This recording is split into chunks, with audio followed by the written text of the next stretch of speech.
Hi, my name is Mark Rosenbaum. I'm a genetic counselor here in the movement disorder section. I'm going to be talking to you today about the genetics behind Huntington's disease.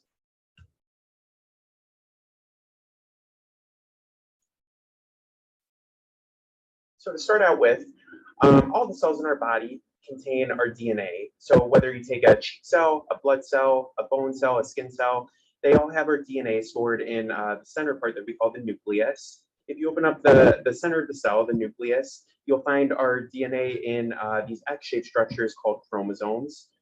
These come in pairs, and the reason they come in pairs is because we get one set from our mom and one set from our dad. So we have two copies of every chromosome, two copies of every gene in every cell of our body, one coming from our mother, the other coming from our father. And then if you unravel the chromosome, you'll see these long strands of double helix, as we call them, which is the shape of our DNA. They're made up of these four building block letters that you can see up at the top here, A, T, G, and C. And the particular order that they're arranged in determines our unique physical traits and characteristics, everything from our hair color, eye color, height, to clinically and medically important things like how do we protect ourselves against cancer? How does our metabolism work? How do our heart rhythms function? All of that is written into our DNA based on the order and the arrangement of these four letters. And then you can see a gene down here is literally just a section or segment of our DNA. So you can sort of put down a start sign and a stop sign, and that represents a gene. Genes are designated as such because they provide the instructions to our body for making a protein or an enzyme that is important to our body. So in the case of Huntington's disease, the Huntington's gene, which we call HTT, provides the instructions for making the Huntington protein. This is a picture that we call a karyotype, which is a snapshot of our chromosomes lined up together side by side. This is a male karyotype because you can see at the bottom, the 23rd pair of chromosomes are the sex chromosomes, and there's one X and one Y chromosome. And here we have a typical biological female karyotype because there's two X chromosomes and 0 Y chromosomes. The chromosome that contains the Huntington's gene is actually chromosome number 4. And we call pairs 1 through 22 autosomes. Autosomes are shared equally between males and females. So there's no difference in the number of the autosomes between males and females. So because chromosome number 4 is an autosome, males and females both have two copies. That brings us to the inheritance pattern associated with Huntington's, which is called autosomal dominance. And breaking down those words, autosomal refers to the fact that the gene is located on one of the autosomes, as we just mentioned. Males and females are equally likely to inherit and transmit Huntington's. It affects both men and women. And then dominance refers to the fact that we only need one of our two copies of the Huntington's gene to be affected with what we call a mutation in order to develop symptoms, or at least to be predisposed to developing symptoms of Huntington's disease. So as you can see here, some of these bullet points at the bottom, oftentimes with autosomal dominantly inherited diseases like Huntington's, we'll notice that multiple generations of a family tree are affected. Males and females, as we said, are equally likely to be affected. There is transmission between males, so father to son, as well as mothers to daughters. And then each offspring of an affected parent is expected to have a 50% chance of either having the mutation or having a normal, unaffected copy of the gene. And that's sort of what we see playing out here in this family tree. In this case, the father is affected, and they always use sort of textbook like pictures here where there's an even number of children and an even number of boys and girls in the family. But this is just to illustrate, again, that there's going to, statistically speaking, be a 50% chance for each child of the affected parents that they are going to receive the affected copy of the gene, and a 50% chance that they will receive the unaffected copy of the gene. We can also switch the parents, of course, too, and it would be the same case if the mother were affected instead of the father. There would still be a 50% chance for each child to receive the affected copy and a 50% chance to receive the unaffected copy. Of course, in some families, this picture is going to look a lot different. It may be skewed one way or the other, kind of just like flipping a coin where, there's a 50% chance that we get heads and a 50% chance that we get tails. It's not always going to be every single time we flip the coin is going to be heads, then tails, then heads, then tails. It might be heads, heads, heads, heads, and then tails. We might get a bunch of positives in a row and then a negative, or vice versa. I say that just because sometimes I think there's a tendency to take a look at our other family members and make assumptions about our own genetic status based on them. But when it comes to autosomal dominant inheritance, as is the case with Huntington's, there's always going to be a 50% chance for each individual. And then we have here the molecular pathology of Huntington. So basically, if you pull back the curtain and take a look at the protein on sort of a molecular chemical level, what's going on here. I mentioned at the beginning that our genes provide instructions for making proteins that our body needs. So this is a picture of the Huntington's gene in the middle, and then the Huntington's protein on the top and the bottom. So in the case of a healthy individual, they're going to have a healthy number of what we call CAG repeats. And CAG repeats are when we string together 3 of those building block letters. So going back to that first picture on the first slide here, those building block letters A, T, G, and C, some of our genes take 3 of those building blocks, string them together, and repeat them over and over again. So in the case of Huntington's, those letters are C, A, and G. And within our gene, we have a repeat pattern of CAG over and over. And everybody has this in their genes. Whether you have Huntington's or not, everybody has a certain number of CAG repeats in their gene. The difference between a healthy individual, so somebody who doesn't have Huntington's, and somebody who either does have Huntington's or is predisposed to developing Huntington's, is how many of those CAG repeats are in their gene. And we sort of set a cutoff point, sort of a threshold number, at which above that number is considered unhealthy. It's considered disease causing, essentially. So the philosophy of what's going on behind the scenes on a molecular level is that the more CAG repeats are in the gene, the longer and longer the Huntington's protein gets. As you can sort of see on the top and the bottom here, the healthy length results in a smaller, shorter length Huntington's protein. Whereas when we add together more and more CAG repeats in the gene, the protein gets longer and longer, and it's believed that that sort of clumps together and forms clusters in our cells that become toxic to the cells that express that protein, especially our brain cells and our nerve cells, which is where the Huntington's protein is very highly expressed. And that is what sort of down the line manifests in the clinical symptoms of Huntington's disease. So what is considered a healthy versus unhealthy CAG repeat number? Well, this picture here sort of breaks that down. Very roughly, unaffected is anything less than 36 repeats. So up to 35 repeats, most people are unaffected with Huntington's. However, we still break each of those ranges down into a couple separate ranges. So completely 100% normal and healthy is actually defined as up to 26 CAG repeats. And that means that somebody who has 2 copies, both of their copies of the Huntington's gene with up to 26 repeats is not going to develop Huntington's whatsoever. Then we move down to the intermediate range, which is defined as 27 to 35 repeats. And people in the intermediate range usually don't develop symptoms. However, there have been a couple case reports that have shown that some individuals within the intermediate range, more often in the upper limits of the range, so maybe 33, 34, 35 repeats, for example, is more likely than at the beginning of the range. But some individuals in the intermediate range have developed some symptoms of Huntington's, typically much later in life, and typically their symptoms have been much more mild and more slowly progressive compared to people with bigger CAG repeat sizes. However, most people in the intermediate range usually remain healthy. One of the main reasons we separate the intermediate range from normal, though, is because of a risk for anticipation. And anticipation is a word we use in genetics to describe the likelihood that the CAG number, is going to increase from one generation to the next. So when a parent is transmitting it to a child, passing down that number, it could grow bigger and potentially push that child over into the disease-causing range. That's called anticipation. And with anticipation, we tend to see younger ages of onset as well. The risk for anticipation is biggest when it's coming from a father. When a father is passing it down, we call that a paternal transmission bias. So for some reason that we don't exactly know why, when a father is passing down an intermediate repeat size or larger, there's going to be a greater chance that that number is going to grow bigger when passing down to the child, and the child may be affected with Huntington's. It is possible that that may happen when a mother is passing down an intermediate size as well, but it's much more likely when it's coming from a father.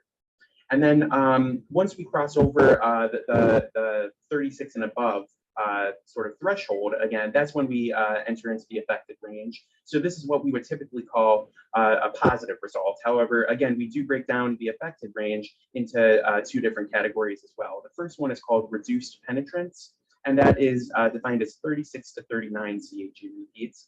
And then we have full penetrance, which is defined as 40 and above CAG repeats.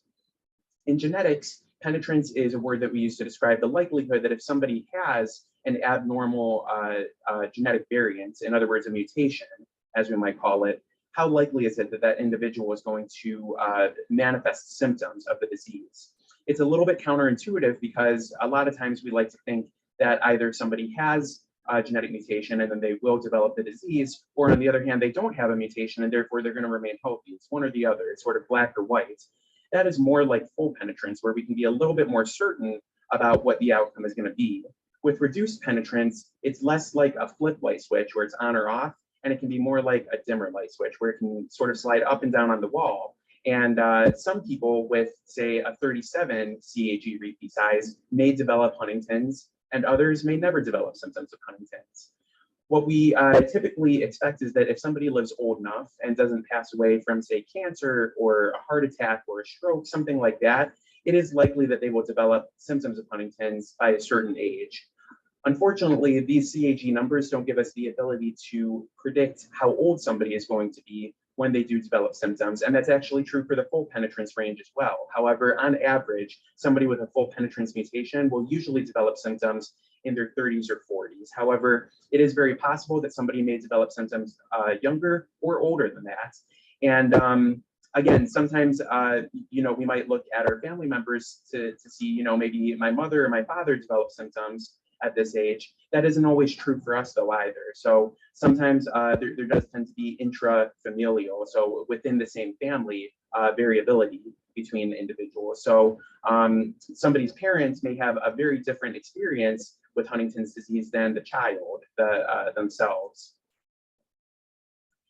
Then we have family planning. So for people who are gene positive or even at risk for Huntington's, there are some genetic interventions that we can take to ensure that we're not passing down the disease-causing mutation. So one of those options is through prenatal testing. And that is when we test the pregnancy in the very early gestation period, in some of the earlier weeks of the pregnancy. So one option is called chorionic villus sampling, or CVS. That occurs at about 10 to 13 weeks of gestation. And that involves sampling part of the developing placental tissue from around where the fetus is growing. Alternatively, we can wait until about 15 or 16 to 20 weeks of gestation and perform an amniocentesis, which is a very similar procedure. It involves using a needle to extract some of the amniotic fluid from within the amniotic sac, where again the fetus is developing. On these fluid or tissue samples, we can perform genetic testing, which will give us either a gene positive or gene negative result. And based on that, if we get a gene positive result, it would be expected that the parents would be open to considering terminating the pregnancy. Otherwise, if it's gene negative, then it would be considered a healthy pregnancy to continue moving along. For some people, they would not want to consider terminating the pregnancy, whether it be for personal, religious, ethical reasons, or otherwise. So if that's the case, we might say, let's not even consider prenatal testing. If you know on the front end that genetic testing through prenatal testing is not likely to affect a decision that you make about the pregnancy, it would probably be best to avoid performing the test in that case, just because we, if at all possible, try to maintain autonomy, as we call it, for a potential future human being. So if we're going to be bringing a child into the world for certain, we would like that child to be able to make a decision about whether or not they want to get genetic testing themselves once they're of legal adult age to do so, which we define as 18 years or older. We would certainly not want anybody to be treated differently by their family or in school or by insurance companies when they're in their childhood growing up. So we would say, unless genetic testing is likely to, again, impact a decision about the pregnancy, maybe don't bother with it if you know that you're going to keep the pregnancy. But for some people who would be open to, that option of terminating the pregnancy if it is gene positive, prenatal testing can be very cost effective and it may be a very good option for some expectant families. On the other side here, we have another procedure called pre-implantation genetic diagnosis or testing. It's with a T. We call it PGD or PGT, and that's combined with in vitro fertilization. So we start by combining egg and sperm in essentially a petri dish in a laboratory. So everything is manipulated in a laboratory, and the genetic testing is performed on the embryos, which the embryos, of course, are just sort of the cluster of cells that have not been even implanted yet. So before they've really had a chance to divide and divide and divide and differentiate and become a fetus, this is just the cluster of cells sitting in a petri dish that we're performing genetic testing on. And that can give us a gene positive or gene negative result. Based on those results, we would implant only the healthy gene negative embryos. So those would be the ones that would be viable for implantation via in vitro fertilization or IVF. This can be a good option for some expectant families as well. However, there are also some drawbacks to this option. One is that in vitro fertilization, IVF, tends to be a relatively more costly procedure. Oftentimes, insurance companies will not cover IVF procedures, so it may be several thousands of dollars out of pocket. And oftentimes, the success versus failure rate for IVF is not the most favorable. Most often, we quote an estimate of about 1 in 3 successful pregnancies with IVF procedures. So that means 2 out of 3 times, on average, we're not resulting in a successful pregnancy with IVF. So we may have to go through this procedure a few times or even several times before we have a successful pregnancy. But for some people, this is a very good option. It would just be recommended to discuss this option and think through sort of all these different considerations, ideally with a prenatal genetic counselor, a fertility specialist, and other healthcare professionals, doctors, of course, who can help discuss some of the pros and cons, and also, of course, some of the psychosocial implications. There are a number of different emotional and mental and psychological considerations that we'd want to weigh as well. And then finally, we have a federal law in this country called GINA, just like the woman's name, GINA. It stands for Genetic Information Non-Discrimination Act. And it's a law that has been around since 2008, and it's meant to protect people undergoing predictive genetic testing from discrimination by health insurance and employers. There are some caveats here that are important to know about, however. So while the GINA law does provide protections for health insurance companies, meaning that a health insurance company is not allowed to ask about the status of genetic testing results or about family health history in order to determine coverage or to set premium rates, things like that. It unfortunately does not apply to these ones at the bottom here: life insurance, disability insurance, and long-term care insurance. So I would normally recommend that anybody who is currently healthy, but considering getting predictive genetic testing for something like Huntington's disease, consider obtaining these types of insurance if they believe that they're going to be important to them in the future. Some people may say that they're never going to want to get life insurance or disability insurance or long-term care insurance, and that's okay. But it may be more challenging if you decide, several decades later that you want to get life insurance, but you've already received a positive predictive genetic testing results. A life insurance company could potentially ask about that and may either deny coverage or increase your premiums, for example. So they are legally allowed to ask those types of questions and may treat you differently based on your genetic testing results or family health history. Similarly, GINA provides protections for employers that say that employers can't use information about genetic testing results to make decisions about hiring, firing, promotions, job placements, anything like that based on genetic testing results or family health history. Again, the caveat is that this technically applies to employers with 15 employees or more. So if you work for a particularly small company with less than 15 employees, technically GINA does not apply to those situations. And then GINA also does not apply to members of these groups down here: the U.S. military, Veterans Administration, Indian Health Service, or federal employees. These groups have their own protections that are similar to GINA, but GINA does not specifically cover them. And thank you so much for listening to my presentation today.